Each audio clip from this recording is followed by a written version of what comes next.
Hello friends, fuel and lubricants हमारा जो chapter चल रहा है properties and additives of fuels, उसमें हमारा जो अब लास्ट टॉपिक जिसके अंदर एडिटिव्स ऑफ डीजल। अभी तक हमने क्या क्या पढ़ा ये चैप्टर में, तो कि प्रॉपर्टीज़ ऑफ गैसोलीन और additives of gasoline, properties of diesel. अब हम पढ़ेंगे एडिटिव्स ऑफ डीजल।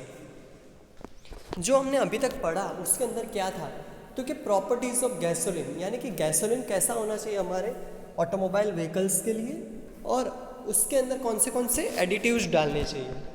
और बाद में हम ये देखा कि प्रॉपर्टीज़ ऑफ डीजल यानी ऑटोमोबाइल जितने भी व्हीकल्स है, हैवी ड्यूटी व्हीकल्स ये सभी, और मरीन व्हीकल्स और लोकोमोटिव्स, ये सभी में जो भी डीजल यूज़ हो रहा है डीजल इंजन के अंदर, तो वो डीजल कैसा होना चाहिए और उसकी प्रॉपर्टीज़ जो है उसको हम मेंटेन कैसे रख सकते हैं। तो उसके लिए हमको उसके अंदर कुछ एडिटिव्स डालने होते हैं। तो वो जो एडिटिव्स है, जिस तरीके से पेट्रोल जो था, गैसोलीन जो था, उसका ऑक्टेन नंबर मेंटेन रखने के लिए हम उसके अंदर एडिटिव्स डालते थे, उसी तरह डीजल इंजन जो है उसके अंदर का जो डीजल है, वो जो डीजल है उसका C10 नंबर, डीजल की क्वालिटी नंबर कौन सा होता है, तो कि डीजल की क्वालिटी को हम C10 में मेज़र करते हैं, उसको ऑक्टेन में मेज़र नहीं करते, क्योंकि डीजल का जो केमिकल फॉर्मेशन है वो है C14H28 और 14 जो है C14 उसको हम C10 कहते हैं। जिस तरीके से C8H18, तो वो जो है उसको हम क्या कहते हैं, ऑक्टेन कहते हैं। इसी तरह से हम यहाँ पे C14H28 जो है उसको हम C10 कहते हैं। तो वो जो C10 नंबर जो है उसको हमको मेंटेन रखना है। तो वो मेंटेन रखने के लिए और डीजल इंजन की जो भी हमने आगे पढ़ा हुआ है वो सभी प्रॉपर्टीज़ हमको मेंटेन रखनी हो, तो उसके अंदर हमको कुछ एडिटिव्स ऐड करने होते हैं। और डीजल के अंदर ऐसे कितने एडिटिव्स हैं वो हम देखते हैं। तो सबसे पहले तो एडिटिव्स ऑफ डीजल, उसके बारे में समझते हैं। तो क्या diesel additives increases diesels cetane rating, diesel का जो सीटेन रेट है उसको क्या कर देता है, वो बढ़ा देता है। और एक्ट एज करोजन इनहिबिटर्स, क्योंकि जो हम टैंक में रखने वाले हैं डीजल को, या तो जिससे हम ट्रांसपोर्ट भी करने वाले हैं, तो वो उसके अंदर करोजन हो सकता है due to its chemical reaction with atmospheric air and moisture, कि वो एटमॉस्फेरिक जो एयर और मॉइस्चर है उसके साथ वो क्या करेगा, रिएक्शन करेगा। तो जिसकी वजह से वो जो डीजल है वो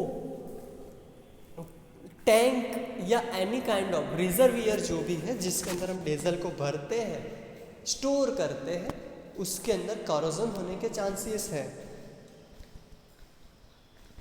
Thus, allowing the use of higher compression ratios for greater efficiency and power, अच्छे से अच्छा ग्रेटर एफिशिएंसी हमको पानी हो और अच्छे से अच्छा हमको पावर गेन करना हो, क्योंकि डीजल इंजन तो पावर के लिए ज़्यादातर यूज़ होता है। और ये जो इंजन है उसके अंदर जो हायर कंप्रेशन रेशियो, यानी कि क्या कि डीजल इंजन जो है उसका कंप्रेशन रेशियो क्या है, तो कि 16:1 से लेके 22:1 नॉर्मल। अब ये जो हायर कंप्रेशन रेशियो उसकी बदौलत हमको हायर पावर भी मिलता है और हायर एफिशिएंसी भी मिलती है। लेकिन अगर हमारा जो डीजल है उसकी क्वालिटी ही सही नहीं होगी, हमारा जो डीजल है हमारे पास उसकी क्वालिटी, दैट मीन्स उसका C10 नंबर ही सही नहीं होगा, तो हम उसमें से सही पावर गेन नहीं कर सकते। और प्रॉब्लम क्या हो सकती है, जिस तरीके से हमने ऑटोमोबाइल इंजन के अंदर अभी देखा था इग्निशन सिस्टम के अंदर कि प्री इग्निशन हो रहा है, डिटोनेशन हो रहा है, उसी तरीके से डीजल इंजन के अंदर भी नॉकिंग प्रॉब्लम होती है। नॉकिंग के अंदर क्या होता है कि फ्यूल इग्नाइट जो होने का जो टाइम है, दैट मीन्स फ्यूल इंजेक्टर ने फ्यूल तो इंजेक्ट किया, ठीक है, लेकिन उस टाइम पे वो फ्यूल इंजेक्ट हुआ ही नहीं और उसको सफिशिएंट टेम्परेचर मिला नहीं, जिसकी वजह से जो डीजल है वो पावर स्ट्रोक जब चल रहा है उसके बाद बर्न होता है, यानी कि पावर स्ट्रोक के दौरान। अब उसका मतलब ये हुआ कि फ्यूल को कब इग्नाइट होना है, तो कि at the end of the compression, जब फ्यूल इंजेक्ट हो रहा है एट दैट टाइम, उसी टाइम पे। लेकिन उसी टाइम पे तो फ्यूल इग्नाइट हो ही नहीं रहा है। उसका मतलब ये है, इसको हम इग्निशन डिले यानी डिले पीरियड कहते हैं। डिले पीरियड का मतलब ये है कि जो इग्निशन जो है वो क्या हो रहा है, डिले हो रहा है, जिसकी वजह से हमको जो पावर आउटपुट मिलना चाहिए सिलेंडर में से, जो उसकी वॉल्यूमेट्रिक एफिशिएंसी के हिसाब से हमको उसकी जो ग्रेटर एफिशिएंसी, जितनी हो सके उतनी ज़्यादा एफिशिएंसी मिलनी चाहिए, वो हम उसकी रिसीव कर पाते नहीं हैं, जिसकी बदौलत उसके अंदर अनबर्न गैसेस रह जाते और sulphur dioxide, nitrous oxide, suspended particulated matters, ऐसे पॉल्यूटेंट्स डीजल इंजन में से बाहर निकलते हैं और वो ह्यूमन लाइफ और any kind of living organism जितने भी हैं उनको हैजार्ड यानी नुकसान पहुंचाते हैं। यानी कि डीजल इंजन जो है उसकी ट्रीटमेंट करना और डीजल फ्यूल जो है उसको ट्रीट करना बहुत ज़रूरी है, क्योंकि पेट्रोल इंजन जो होते हैं उसमें से कार्बन डाइऑक्साइड और हाइड्रोकार्बन्स ये एटमॉस्फेयर में निकलते हैं, और कार्बन डाइऑक्साइड जो है वो सिर्फ टेम्परेचर को इंक्रीज करता है। वो जितना डीजल इंजन में से जो पॉल्यूटेंट्स निकलते हैं वो डायरेक्टली कोई भी लिविंग ऑर्गन्स को जितना डैमेज करते हैं, उतना पेट्रोल इंजन में से निकलने वाले फ्यूल जो है वो पॉल्यूटेंट्स जो है वो उतना हैजार्डेबल नहीं होते। तो सबसे पहली बात हमारी ये है कि डीजल इंजन का जो भी हमारा फ्यूल है, डीजल फ्यूल, उसको हमको क्या करना है, ट्रीट करना है। ट्रीट यानी उस तरीके के उसके अंदर एडिटिव्स डाल के उसकी ट्रीटमेंट करनी है कि वो कंप्लीट कंबस्टन हो, उसमें कहीं पे भी प्री इग्निशन या डिले पीरियड ना हो, आफ्टर बर्निंग ना हो, नॉकिंग ना हो, और जो डीजल फ्यूल है उसमें से कोई भी पॉल्यूटेंट गैसेस एग्जॉस्ट में बाहर ना निकले। तो अब सबसे पहले ये समझते हैं कि जो इग्निशन का डिले टाइम, डीजल इंजन जो होते हैं उसके सबसे बड़ी प्रॉब्लम एक रहती है इग्निशन डिले। यहाँ पे हम थर्ड लाइन में देख सकते हैं इग्निशन डिले टाइम। अब ये क्या है इग्निशन डिले टाइम? तो कि इग्निशन डिले पीरियड का मतलब ये होता है कि जो सिलेंडर में जिस दौरान फ्यूल इंजेक्ट करते हैं उसी दौरान वो फ्यूल को क्या हो जाना चाहिए, इग्नाइट हो जाना चाहिए, क्योंकि सिलेंडर में कंप्रेशन स्ट्रोक जब चल रहा होता है उसी दौरान डीजल इंजन के अंदर वो जो एयर होती है उतनी सुपीरियर टेम्परेचर पे पहुंच गई होती है कि वो अपने आप सेल्फ इग्नाइट हो सके और वो जो फ्यूल है उसको वो सेल्फ इग्नाइट कर सके। लेकिन वो फ्यूल को सेल्फ इग्नाइट कर सकती नहीं है, यानी कि वो जो डीजल फ्यूल जो इंजेक्ट हो रहा है वो डीजल फ्यूल पर्टिकुलर 0.001 सेकंड का भी अगर डिले आता है तो उसमें से हमको पावर जो है वो सही से मिल पाता नहीं है। इसके लिए उसके अंदर सबसे पहला मेन केमिकल एडिटिव जो उसके अंदर डाला जाता है वो है die ethyl hexyl nitrate. Die ethyl hexyl nitrate सबसे पहले हमने लिखा हुआ है यहाँ पे फर्स्ट लाइन पे आप देख सकते हो, di ethyl hexyl nitrate is the main chemical additives component used to decrease the ignition delay time. ये आपको एग्जाम में पूछा जाता है, ज़्यादातर बोर्ड की जो भी आपके एग्जाम है जीटीयू की उसमें ये 7 मार्क्स या 4 मार्क्स में पूछा जाता है कि write down the different types of additives used in diesel to improve its quality. Diesel की जो क्वालिटी है उसको इम्प्रूव करने के लिए उसके अंदर कौन से एडिटिव्स डाले जाते हैं उसका लिस्ट बनाना होता है और उसको एक्सप्लेन करना होता है। तो सबसे पहला है डाई इथाइल हेक्साइल नाइट्रेट। ये डाई इथाइल हेक्साइल नाइट्रेट जो है वो क्या करता है तो कि raising the fuels engine cetane number, ECN जिसको बोलते हैं एंजिन सीटेन नंबर, यानी कि वो फ्यूल का जो सीटेन नंबर है उसको क्या कर देता है, इंक्रीज करता है। जितना फ्यूल का डीजल फ्यूल का सीटेन नंबर इंक्रीज होता है उतनी उसकी बर्निंग एबिलिटी क्या हो जाती है, इंक्रीज हो जाती है, बढ़ जाती है, जिसकी बदौलत डीजल फ्यूल अच्छे से इग्नाइट हो जाएगा, कंप्लीट कंबस्टन होगा, डिले पीरियड नहीं आएगा, और जिसकी वजह से अनबर्न्ड गैसेस जो है वो एटमॉस्फेयर में बाहर नहीं निकलेंगे, और हम पूरा का पूरा वॉल्यूमेट्रिक एफिशिएंसी सिलेंडर की जितनी है उसके हिसाब से हम उसमें से पावर गेन कर पाएंगे। यानी हमारा सबसे पहला टॉपिक है डाई इथाइल हेक्साइल नाइट्रेट, यानी यहाँ पे 2 लिखा हो उसका मतलब है die ethyl hexyl nitrate is the main chemical additives component used to decrease the ignition delay time for raising the fuel's engine certain number ECN and improve the combustibility of diesel fuel।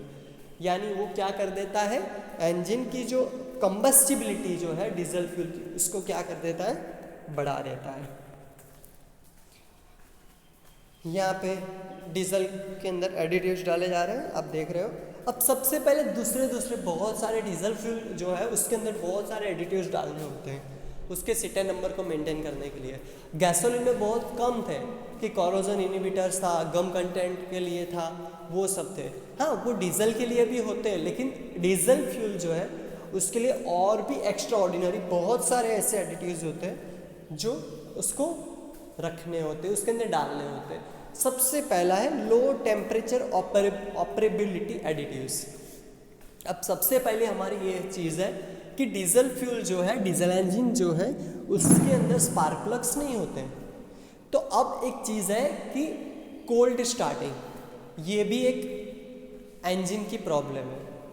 Cold starting का मतलब ये होता है कि engine ठंडे की मौसम में उसको स्टार्ट करना, उसमें पावर गेन करना और इंजन को रन करना, ये सबसे बड़ी प्रॉब्लम होती है। आप खुद ने भी इसका एक्सपीरियंस किया होगा आपके व्हीकल के ऊपर कि ठंडे के मौसम में गाड़ी जल्दी बंद हो जाती है या तो स्टार्ट नहीं हो पाती। इसको कोल्ड स्टार्टिंग प्रॉब्लम बोलते हैं कि इंजन क्या हो चुका है, ठंडा हो चुका है। अब डीजल फ्यूल जो है, तो डीजल फ्यूल वाला इंजन जो है उसके अंदर तो सबसे बड़ी प्रॉब्लम ये है कि उसके अंदर स्पार्क प्लग नहीं है, तो उसको इग्नाइट कैसे करेंगे। और डीजल जो है उसको लो टेम्परेचर यानी ठंडा जो एटमॉस्फेयर है या तो ठंडा जो इलाका है उसके अंदर उसको ऑपरेट कैसे करना है और उसको वर्किंग कंडीशन में कैसे लाना है, और जिसकी वजह से इंजन जल्दी से जल्दी गर्म हो पाए।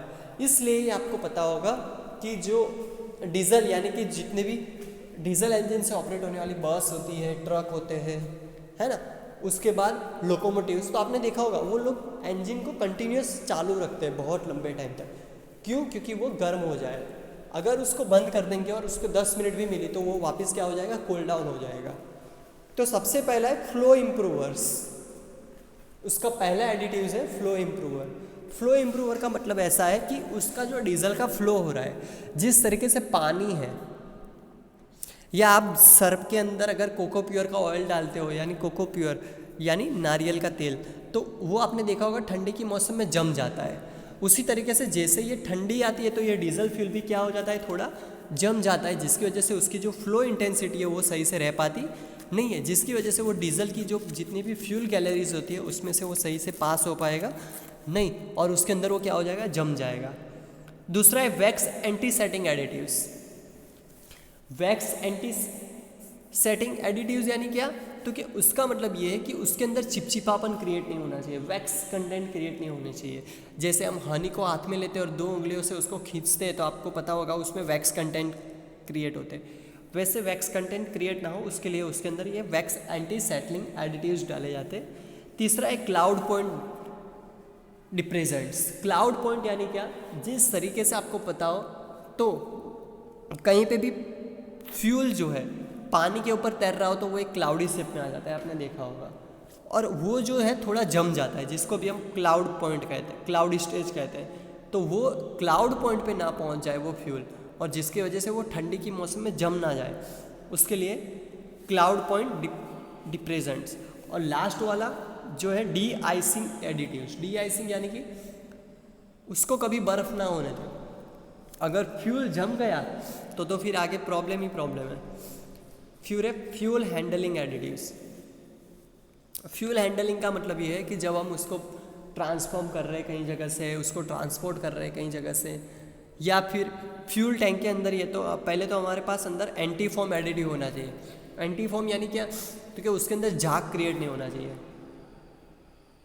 अगर फॉर्मिंग जिस तरीके से साबु में कैसा झाग क्रिएट होता है, अगर ऐसा क्रिएट होने लगा तो वो सही से टैंक को यूज़ नहीं कर पाएगा और उसके अंदर एयर कंटेंट यानी बबल्स रह जाएंगे, और वो बबल फिर फ्यूल की क्वालिटी को क्या करेंगे, बिगाड़ देंगे।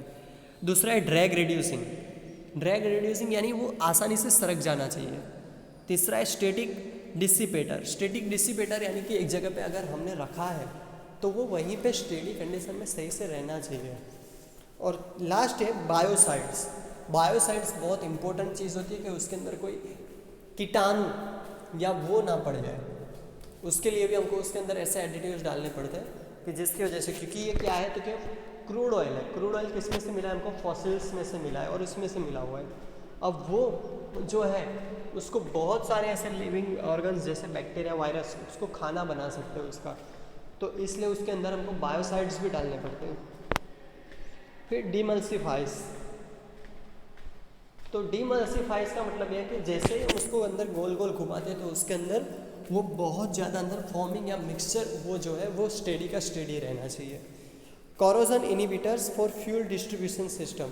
कॉरोजन इनिबिटर्स ये तो आपको समझ में आ ही गया होगा कि वो कॉरोजन नहीं क्रिएट हुए वैसा होना चाहिए। अगर कॉरोजन क्रिएट हुए ऐसा अगर अंदर हुआ तो वो बहुत बड़ी प्रॉब्लम कर सकता है, फ्यूल गैलरीज को लॉक कर सकता है, और इंजन के अंदर अगर चला गया सिलेंडर में तो फिर पूरा इंजन क्लॉकअप या तो इंजन ब्लॉक कर देगा और इंजन फेलियर की प्रॉब्लम आएगी। वाल स्टेम चिपक जाएंगे वाल गाइड के अंदर। अगर वाल सीड जो है वो चिपक गई अगर कॉरोजन जहाँ पे हुआ तो वो प्रॉब्लम हो जाएगी। Marker dice. मार्कर डाइस एक ऐसी चीज़ है कि जहाँ जहाँ पे कोने होते हैं वहाँ से वो फ्यूल आसानी से निकल जाना चाहिए। और डिओडोरेंट्स एंड रीओडोरेंट्स, यानी कि कभी कभी क्या होता है कि फ्यूल जो है हर एक स्टेशन में उसका जो केमिकल स्ट्रक्चर जो है उसको क्या करता रहता है, चेंज करता रहता है। तो ऐसा नहीं होना चाहिए कि जिस तरीके से पानी है तो पानी क्या होता है, थोड़ी सी गर्मी हुई तो वो वेपराइज हो जाता है, उसके बादल बन जाते हैं, कहीं पे बर्फ़ बन जाता है। तो ऐसा डीओड्रेंस नहीं होना चाहिए उसके अंदर कि फ्यूल जो है वो डीओड्रेंस फेज में नहीं आ जाना चाहिए। उसके बाद है फ्यूल स्टेबिलिटी। फ्यूल स्टेबिलिटी में हम देखें तो पहला है एंटीऑक्सीडेंट। एंटीऑक्सीडेंट का मतलब ये है कि वो उसका ऑक्सीडेशन नहीं होना चाहिए, वो ऑक्सीजन के साथ प्रोसेस नहीं करना चाहिए जब हमने टैंक में रखा है। दूसरा है स्टेबिलाइज़र। स्टेबिलाइज़र यानी उसकी स्टेबिलिटी मेंटेन रहनी चाहिए, वो फ्यूल चेंज नहीं होना चाहिए। तीसरा है मेटल डिएविटर्स। मेटल डिएविटर्स यानी कि जिस टैंक में हमने रखा है वो टैंक के साथ ही वो प्रोसेस ना कर ले, नहीं तो वो टैंक के साथ अगर प्रोसेस कर ली तो भी उसमें बहुत सारी प्रॉब्लम्स क्रिएट हो सकती है। फिर है डिस्पर्सेंस।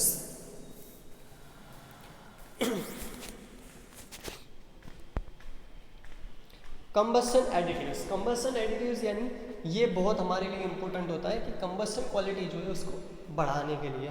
पहला इग्निशन इम्प्रूवर। इग्निशन इम्प्रूवर यानी क्या कि उसका सेटन नंबर हम बढ़ा दें, किस तरीके से इग्निशन क्वालिटी बढ़ा दें जिसकी वजह से वो जो डीजल फ्यूल है उसका इग्निशन जो है वो कभी डिले पीरियड में नहीं जाएगा। तीसरा है स्मोक सुप्रेशंस, यानी कि जो स्मोक है वो कुछ इस तरीके से अंदर से सिलेंडर में से बाहर निकल जाए यानी एग्जॉस्ट में से। और दूसरी बात कि उसके अंदर कोई भी पॉल्यूटेंट पार्टिकल ना रहे। और लास्ट है कंबस्शन कैटालिस्ट। कंबस्शन कैटालिस्ट का मतलब ये होता है कि जो कंबस्टन हो रहा है वो एक परफेक्ट वेव फॉर्म में हो कि जिसके अंदर कोई भी डिस्ट्रैक्शन क्रिएट ना हो। यहाँ पे आप देख सकते हो रिफॉर्मिंग ऑफ बॉन्डिंग, यानी कि कभी कभी क्या होता है कि डीजल जो फ्यूल जो है उसके अंदर के जो एलिमेंट्स होते हैं, पहले वाली जो ऊपर वाली फिगर देखे तो उसके बॉन्डिंग क्या हो जाते हैं, टूट जाते हैं गर्मी के मौसम में। और ठंडी की मौसम में क्या होता है तो आप नीचे देख सकते हो कुछ नए बॉन्ड बन जाते हैं कुछ अलग तरीके से। तो ऐसा रिफॉर्मिंग ऑफ बॉन्डिंग यानी उसका फॉर्मेशन कुछ अलग हो जाए, इसलिए हम उसको डिओड्रेंट उसके अंदर डालते हैं जिसकी वजह से उसका जो ऑर्डर है वो क्या हो जाए, कोई चेंज ना हो। यहाँ पे कॉरोजन इनहिबिटर्स यानी कि ये एक स्पेशल चीज़ होती है कि जो कॉरोजन यानी फ्यूल टैंक और फ्यूल लाइंस और इंजन के अंदर सिलेंडर के अंदर कहीं पे भी वो कॉरोजन क्रिएट ना करे, उसके लिए हम उसके अंदर कॉरोजन इनहिबिटर्स डालते हैं। यहाँ पे आप देख सकते हो फ्यूल टैंक के अंदर कॉरोजन हुआ है, वो ये किस तरीके से फ्यूल टैंक के अंदर कॉरोजन होता है। अगर ये कॉरोजन यानी ये रस्टिंग फॉर्मेशन अगर फ्यूल लाइन में चला गया तो फ्यूल लाइन को भी इरोड करेगा, फ्यूल लाइन को ब्लॉकअप कर देगा, सही से फ्यूल सिलेंडर में नहीं जाएगा। अगर इंजेक्टर तक पहुंच गया तो इंजेक्टर ही चॉकअप कर देगा और वो सिलेंडर जो है वो मिसफायर करेगा, यानी वो सिलेंडर के अंदर इग्निशन ही नहीं होगा, तो इंजन सही से पावर आउटपुट नहीं दे पाएगा। गम कंटेंट, फ्यूल टैंक जो होती है उसके अंदर बहुत सारे ऐसे कॉर्नर्स होते हैं कि जहाँ पे फ्यूल क्या हो जाता है, जम जाता है और फंस जाता है, जहाँ से वो फ्यूल बाहर नहीं आ पाता और वो फ्यूल बाद में वहाँ से जम के वहाँ से गम कंटेंट क्रिएट करना शुरू करता है और वो गम कंटेंट फिर इंजन और फ्यूल टैंक की क्वालिटी को क्या करते हैं, बिगाड़ देते हैं। अगर गम कंटेंट जो भी है वो फ्यूल लाइन में आ गए तो वो फ्यूल लाइन को स्टिक कर देंगे, अगर वाल्व्स के ऊपर चिपक गए तो वो वाल्व्स को सही से ऑपरेट ही नहीं होने देंगे, और अगर वाल्व बंद का बंद रहा तो फिर सिस्टम वर्क ही नहीं करेगी और इंजन फेलियर की प्रॉब्लम वहीं से शुरू हो जाएगी। यहाँ पे आप देख सकते हो गम कंटेंट कैसे क्रिएट हुए वहाँ पे, ये हमने ग्लास के अंदर रख के ये प्रैक्टिकल किया हुआ है। फायर इनहिबिटर्स जो हमने आगे के प्रेजेंटेशन में भी बात की थी और इस वाले प्रेजेंटेशन में भी कि डीजल कार्स जो होती है उसमें भी फायर इनहिबिटर्स डालने पड़ते हैं। अगर ये फायर इनहिबिटर्स नहीं डाले तो डीजल फ्यूल जो है अगर वो जल गया तो वो पेट्रोल से भी बहुत खतरनाक हैजार्ड कर सकता है, क्योंकि डीजल फ्यूल जो है उसके अंदर पावर आउटपुट यानी वो ब्लास्ट बहुत खतरनाक हो सकता है उसका। और डीजल कार्स जब ब्लास्ट होती है तो वो टॉपल भी हो सकती है, पूरी उल्टी भी हो सकती है और उछल के कहीं पे भी जा सकती है। आप देख सकते हो यहाँ पे कि जब कार में जब आग लगती है तो वो पेट्रोल टैंक के सेगमेंट से जब आग लगती है, पीछे वाले सेगमेंट से आप देख रहे हो यहाँ पे पीछे वाले सेगमेंट में आग लग के वो पैसेंजर कंपार्टमेंट में आई है, इंजन में से आग नहीं लग रही है, जबकि ये जो आग थी आप देख रहे हो ये इंजन में से लगी हुई आग है। इसके सेगमेंट्स होते हैं, यहाँ पे फ्यूल टैंक तक आग नहीं पहुँची आप देख सकते हो, जबकि यहाँ की आग आप देख सकते हो फ्यूल टैंक से लगी हुई और अंदर के सेगमेंट पे आ गई पैसेंजर कंपार्टमेंट। ये फ्यूल टैंक यानी पेट्रोल पंप पर जब डीजल फ्यूल हम भरते हैं और डीजल फ्यूल जब हम भर रहे हैं और डीजल भरते दौरान या तो पेट्रोल भरते दौरान जो आग लगती है और सीधी टैंक के अंदर आग चली जाती है, उस दौरान क्या होता है वो सिचुएशन है। यहाँ पे जो डीजल फ्यूल हम भर रहे हैं और उस दौरान अंदर की तरफ जो आग लग रही है और उसको किस तरीके से बुझाया जाता है, क्योंकि यहाँ पे हम पानी का यूज़ नहीं कर सकते जो हमने प्रैक्टिकल में देखा था, क्योंकि पानी अगर हम डालेंगे पेट्रोल फ्यूल या डीजल फ्यूल के अंदर तो क्या होता है वो उसकी इग्निशन क्वालिटी जो है उसको क्या कर देता है, इंक्रीज कर देता है, जो हमने प्रैक्टिकल में भी देखा था। इसलिए यहाँ पे हमको क्या करना पड़ता है, या तो कार्बन डाइऑक्साइड का पाउडर यूज़ करना पड़ता है या तो हमको किसका यूज़ करना पड़ता है, सैंड का यूज़ करना पड़ता है। इस तरीके से आप देख सकते हो कि जब भी कोई डीजल कार होती है तो उसका टॉपलिंग किस तरीके से होता है। इसलिए थैंक यू।